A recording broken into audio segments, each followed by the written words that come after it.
Hi, welcome to my YouTube channel, and in this video we are going to discuss, as you guys have already seen, some tips and tricks for your coding interviews so that you can make a good impression on your interview by your coding skills and also some of the known coding skills as well.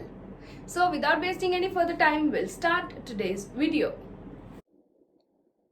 अरे I know the answer of this problem यार. I need to do some calculations first. Let me check my pen. अरे मेरा pen कहाँ है? Where is the pen? Oh shit. Can you give me 5 seconds? Actually, I'll just be back by finding my pen. Thank you. I am so sorry. I hope that's okay. No, that's not okay. The tip number one for any coding interview is you should always have a pen and some papers with you if you need to do some logic, or if you need to write some logic, or do some calculation or other stuff. So always have paper and pen with you before going to your coding interview. And it is a known coding tip, but yeah, a very, very, very, very important. Don't get trapped into something that I just got trapped into.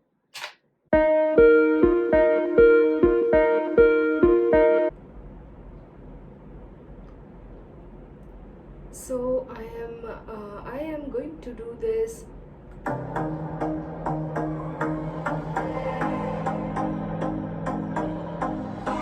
I used to believe. No. You should always sit in a silent and a quiet environment where there are lesser number of chances for something like this happening. And there's this free software called Crisp, KRISP. I'll provide the link in the description. You can check that out. So before going to your any coding interviews, it is very, very important that you install that, turn it on. It basically filter out all the background noise that you have.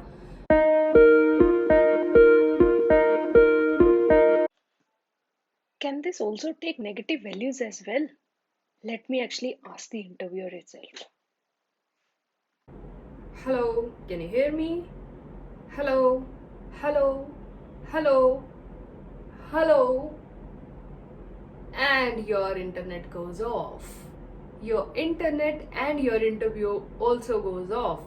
So, tip number 3, make sure that you have a good internet connection that always work, and if not, in some unexpected cases, always have your phone ready, phone hotspot ready, so that in case your Wi-Fi gets disconnected, that doesn't matter. You should always have something which can be used as a backup.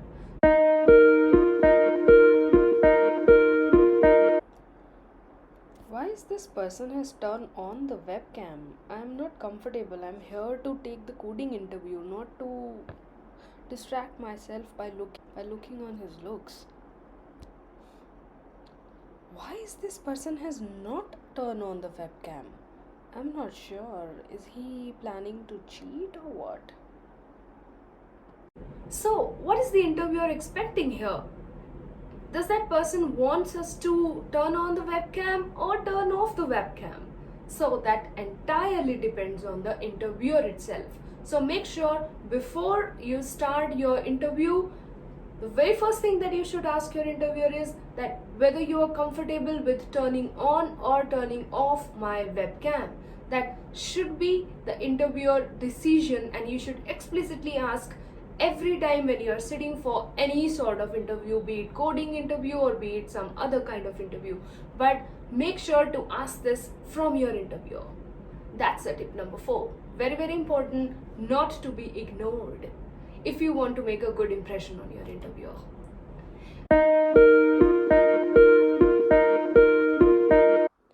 Which coding environment is it? I've never seen it before. I want to see console statements for what I'm writing here. I'm not sure where to find it. Should I ask my interviewer? Will I sound dumb if I ask him? Not sure. Let me check it myself now. I'll find something, I guess. So, you confused about the coding environment itself?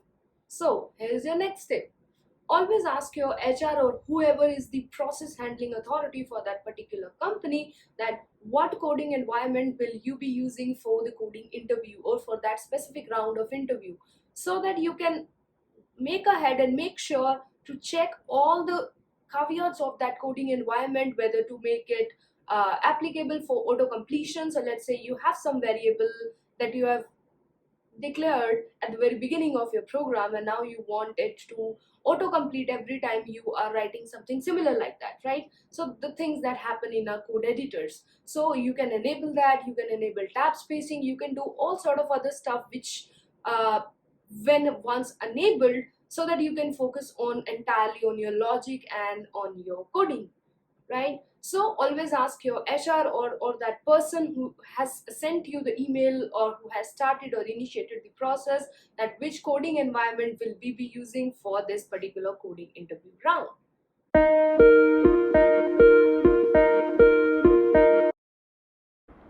I have no clue what this question is all about. I've tried to solve this, but I'm not sure. I've never seen it while I was practicing these sort of questions. What should I do now? I'm really confused. I don't think I'll be able to clear this interview round.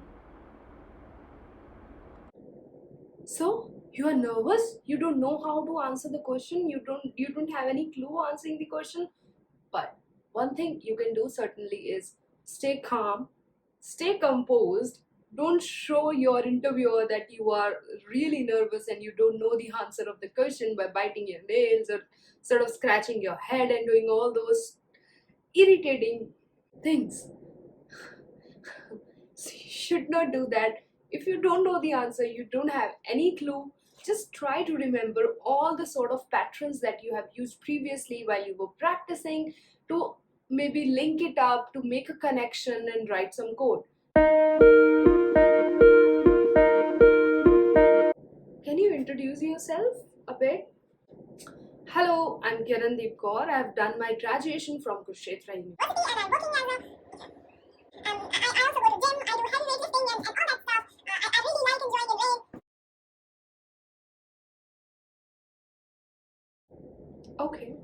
Okay.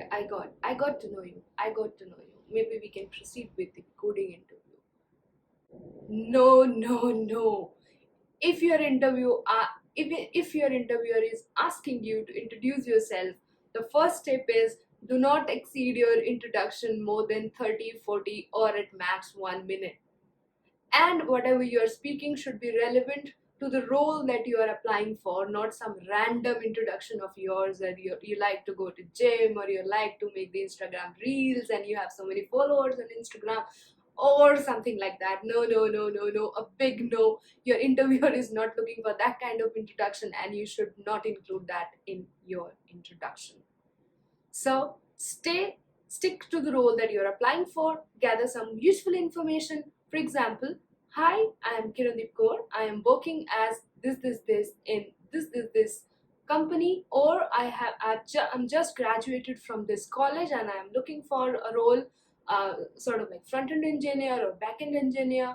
And I am very passionate about creating designs and products which are very good looking. So I am passionate about front-end engineering.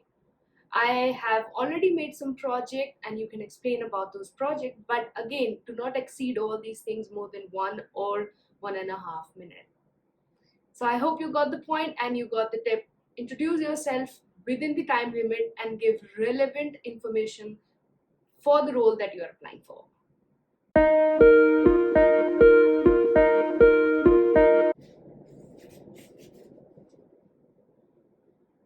Okay, so you understood the question clearly, I hope. Even if you understood the question, do not say yes. First of all, repeat what you understood back to your interviewer, so that you and your interviewer both are on same page, so that what your interviewer want you to write, you are exactly understanding that and thinking logically about that problem. You should be on the same page with your interviewer. So always repeat the question back to the interview, so that if there is any loophole, you guys can clear it before writing the solution for that problem. And also, before writing the solution, make sure you Also clarify from your interviewer that what sort of inputs can it take null values as well, or the input is going to be well composed. And if there is any information that your interviewer has already given you, do not ignore that information. It is there for some purpose. So make sure, even if you don't understand what that information does at the initial phase, keep your mind stuck at that information, because that is there for a reason, right? For example, the information could be like, the array would be of 1000 elements only, something like that. So that information is there to increase the performance and to give you some feasibility on writing your solution, not to scale your problem like for a bigger number of elements in array, something like that. So always make sure that you understand the information and the reason behind why it's given in that particular problem.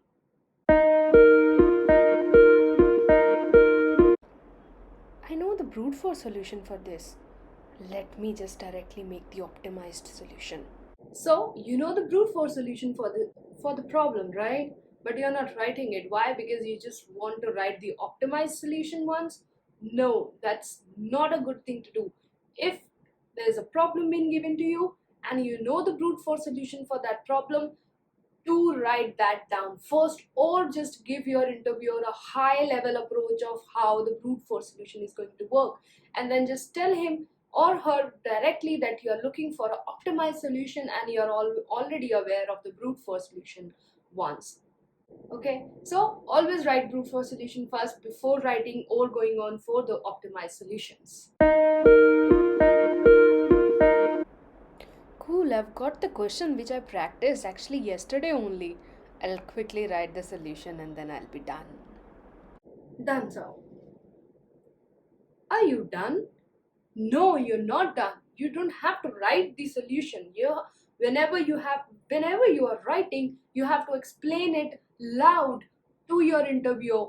Whether you are writing a word or you are writing a sentence, whatever you are writing, to explain it to your interviewer. It is very, very important how you reached to the solution, rather than that you are just done with the solution, right? Do not do this mistake. It is very oftenly made by candidates and is not appreciated by interviewers. You have to explain how you are reaching through the solution step by step. Whatever is going on in your head while thinking about the solution, you have to let it know to your interviewer as well. And there's this benefit by using this approach as well. Let's say suppose you are stuck at step 3 or 4, and you're not able to solve the problem completely, or you're stuck somewhere. Your interviewer will help you reach the solution. Second, if your interviewer like the attitude how you are sort of approaching to the to the problem, but you are not able to end it by any reason, then sometime it happens that the interviewer will give you a positive review even though you're not able to fix the problem to the end. So always speak loud whenever you're writing something on your screen. So what's the next one? If you have to use a block of code more than 2 times in a program, just make a separate function for that. You have to make your code modular, functional, so that there is no repetition that's happening out there, right? If you have to use same line more than 2 times, it is very, very important that you write a separate function for it and you use that function in your program. So write modular code if and whenever needed. I have one video of flattening the array. That is my first video on this channel actually. So where people have actually commented out why shouldn't we use dot flat method? That's there. You have to just write array dot flat and you're done. Why you're doing that? Why I'm doing that is because that's not allowed to use in interviews, guys. You cannot use the inbuilt functionalities that your language has provided you with, and that's not the coding interviews are for. So if you want to use any inbuilt functionality, you have to first ask your interviewer whether you can use this particular thing, for example like using concat or using includes. that we have in a JavaScript, and if your interviewer allows you to use it, then only use it, otherwise you can't, right? So always ask your interviewer about using the trivial function so that it doesn't waste your time, and most of the time your interviewer will be okay with it, as long as it does not, process the entire problem itself.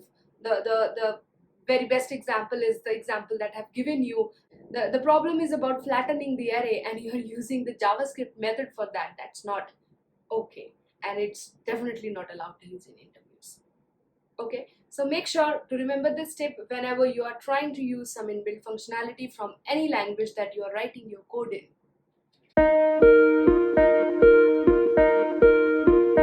So first of all, you have to check by yourself. Try to make as many test cases as you can so that you can check your code, and also check your code as if someone else is looking into it, like someone who has not written it down. That way you'll be able to give it a more unbiased view, and you'll be able to make more test cases and make sure that it works with all the test cases on which your interviewer is going to check it on. So before handling it over to your interview that you're done with the problem, make sure that you check if you have made any mistakes, or if there are any test cases or any edge cases which could be handled here, right?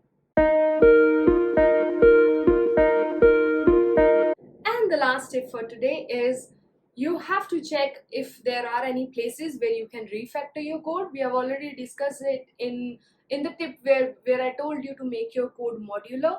So make sure that if you can refactor your code once you have written down everything, so that you write it in modules. And finally, to thank your interview for all the interview process, if that person has helped you in between or reaching throughout the solution, thank your interview, and always ask at least one question at the interview, be it related to company or be it related to the interview process or something like that, but always ask one question at the end.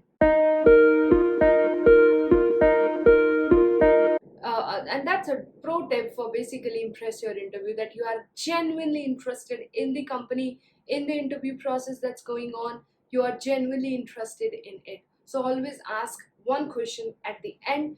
And this is also the end of this video. So if you like the content, do hit the like button and subscribe to my channel.